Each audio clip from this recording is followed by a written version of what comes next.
Sun Business, les dirigeants et les entrepreneurs du territoire ont la parole. Clément Lessort. Voilà, bonjour à toutes et à tous, ravi de vous retrouver comme chaque semaine pour ce nouveau numéro de Sun Business. Vous savez, c'est la chronique qui donne la parole aux décideurs, aux dirigeants d'entreprise et qui vous donne peut-être aussi envie d'entreprendre. Alors ce mardi, j'ai le plaisir de recevoir Laura Augris, bonjour. Oui, bonjour Clément. Vous êtes la directrice générale associée de Nacelle 44. Nacelle 44 est spécialisée dans la location et la vente de nacelles, chariots industriels, mini-grues, remorques, bungalows et containers. Vous adressez les professionnels du bâtiment, les collectivités publiques aussi, on va le voir avec vous, et les professionnels de l'élagage. Nacelle 44, c'est d'abord une histoire familiale, une entreprise créée en 1998 par votre père. Oui, tout à fait. Donc, elle a été créée par mon père à l'issue de 18 ans de service au sein de Manitou, qui avait la passion d'élévation. Et puis, donc, il a décidé de créer Nacelle 44 en 98. Il a commencé vraiment en 91. Et puis, au fil du temps, on a créé l'entité Nacelle 44 en 98 avec Barbara, ma sœur également. Alors, c'est une entreprise donc, que vous co-dirigez aujourd'hui. Oui. Je dis directrice générale, c'est dirigeante, évidemment, co-dirigeante de Nacelle 44, que vous gouvernez avec votre sœur aujourd'hui. Oui. Est-ce que votre papa avait prévu assez tôt un plan de succession ? Ah non, pas du tout. Au contraire, toutes les deux, on ne souhaitait pas reprendre la société. On avait d'autres univers. Moi, l'international, Barbara dans d'autres univers sportifs ou commerciaux. Et il est venu nous chercher au fil du temps. Et puis après, moi, je l'ai vécu en tant qu'enfant au départ. Et puis après, une fois qu'on s'est engagé, j'avais 24 ans et on s'est dit toutes les deux, pourquoi pas. C'est une chouette aventure et puis la passion du métier, la passion d'entreprendre aussi. Au-delà justement de l'affect et de l'envie de poursuivre cette aventure familiale et entrepreneuriale, bien sûr, est-ce que vous sentiez que vous aviez les compétences pour reprendre justement la main et poursuivre ? Les compétences, à cette époque-là, je dirais, je ne le savais pas vraiment. J'avais plutôt une grande envie, l'envie d'entreprendre, mais depuis toute petite, parce que l'avoir vu mon papa oser le faire à ses 40 ans, je ne savais pas dans quoi, mais j'avais cette envie d'entreprendre. Après, les compétences, elles viennent au fur et à mesure. Je me suis reformée, mais c'est surtout l'envie et puis l'engagement derrière tout ça, et c'est une chouette aventure, quoi. Alors, dans la relation aussi, c'est intéressant, dans la relation avec les collaborateurs qui ont connu oui. votre père, est-ce que ça a été simple, justement, pour eux de vivre cette transition, cette mutation ? Alors, au début, on était peu nombreux, parce qu'il avait 2 sociétés. Donc, il y en a une qu'il a revendue en 2000. Et pour garder Nacelle 44, donc au début, quand je suis arrivée, on était 4-5. On a des collaborateurs qui ont plus de 20 ans aujourd'hui chez nous, 20 ans, 18 ans. Oui, ça s'est fait de façon assez simple, je pense, parce qu'on a une logique où c'est une entreprise familiale où ce qu'on souhaite, c'est que les gens se sentent bien. Donc, on est tous une famille, finalement, et la porte est tout le temps ouverte, on communique tout le temps. Donc, ça s'est fait naturellement. Il y avait une légitimité qui n'a pas été réinterrogée, ou interrogée en tout cas par les collaborateurs ? Non, je ne pense pas, parce qu'il y a le travail derrière. Donc, je pense qu'on s'est mis beaucoup plus de pression à travailler encore plus fort et donc connaître bien notre métier et puis développer la société au fil des années, quoi. Et Laura Augris, auprès des clients et des fournisseurs, est-ce que c'était simple en termes de confiance dans ce passage de relais, justement ? Le passage de relais s'est fait vraiment très progressivement. Depuis, moi, ça fait 15 ans que j'ai intégré la société. Donc, le premier passage s'est fait il y a 10 ans, mais de façon toujours progressive. Donc, on a grandi, la croissance s'est faite en même temps. Donc, la confiance s'est faite au niveau des clients. Et puis, progressivement, parce que notre papa avait lâché relativement tôt, je dirais, la partie commerciale. Donc, il était plus sur la gestion. Donc, on avait le rôle des clients. Enfin, on était avec les clients depuis le début.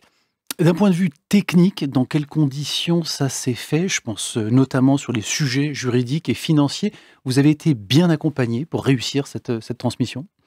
Oui, on a été accompagné par notre expert comptable notamment, et puis également par les banquiers qui nous ont fait confiance il y a 10 ans pour la première partie du rachat, parce qu'on avait cette expérience-là. Et puis aussi, l'accompagnement de notre consultant, c'est notre père pendant ces années-là, et qui est source de propositions aussi.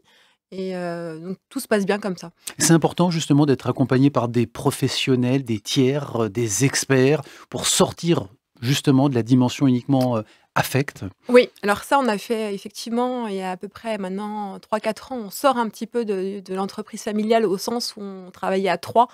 On s'est ouvert aux autres à travers des réseaux, notamment un syndicat de loueurs au niveau français, et donc qui permet aussi de se confronter à nos autres confrères. Et puis également, moi, je fais pas partie du CJD à Nantes, donc qui m'aide beaucoup. Parce qu'on est Le Centre des jeunes dirigeants, Voilà, tout à pour nos fait. auditrices et nos auditeurs. Exactement, et qui m'apporte énormément. On échange, il y a des sociétés familiales, donc ça, on sort un petit peu du quotidien de la société. Laura Ogris, quels sont les éléments de continuité que vous assumez justement dans cet héritage, ce projet d'entreprise avec votre père? Alors pour l'instant, l'élément de continuité, c'est une croissance prudente. On continue parce qu'on a, je dirais, en 10 ans, on a plus de doublé du chiffre d'affaires. On est sur une croissance encore à 2 chiffres, mais toujours avec nos propres moyens. C'est ce qu'il vous a enseigné, votre papa? Oui. La prudence, La aussi prudence. dans la gestion Oui. et le quotidien de votre entreprise? Ouais, tout à fait, ouais. La prudence pour être encore là demain, pour pas aller trop vite, pour pouvoir vivre aussi heureux, avoir partagé ce côté aussi familial à côté, une vie de famille, une vie d'entrepreneur, donc de manager les deux. Les éléments de rupture, pour le coup, en termes de stratégie et de projet d'entreprise aussi, parce que vous êtes dans votre époque, parce qu'on ne manage pas notamment de la même façon qu'en 1998. Les choses ont changé, les environnements aussi. Oui, alors c'est vrai qu'on manage peut-être pas de la même façon, mais nous, on avait déjà un système de management avec beaucoup de confiance au niveau des collaborateurs et beaucoup d'entraide. On veut que les personnes, nos collaborateurs, se sentent bien. Donc, on leur laisse aussi de la liberté. Et on leur fait part de nos projets, on en discute, on écoute vraiment, par exemple, pour les investissements, ce qu'ils connaissent du marché également. Et puis donc, ça, ce côté-là n'a pas beaucoup changé dans nos métiers, enfin dans notre façon de faire. On l'a juste développé encore plus à une plus grande échelle parce qu'on est plus nombreux aujourd'hui. Maintenant, ce qui va changer, c'est tous les éléments de sécurité aujourd'hui qu'il n'y avait pas il y a 20 ans. La réglementation, donc, et l'environnement effectivement technique de vos métiers. Dans les moments difficiles, la Ogris, ou un peu sensibles, ou les doutes au quotidien, est-ce que vous n'avez pas la tentation de rappeler votre père, justement, et de le réintégrer, en tout cas, de le consulter? On le consulte souvent, la porte est toujours ouverte. Le rappeler, ce serait sur des conseils plutôt, je dirais peut-être financiers, mais après sur la réglementation, non, on suit la réglementation et c'est très important.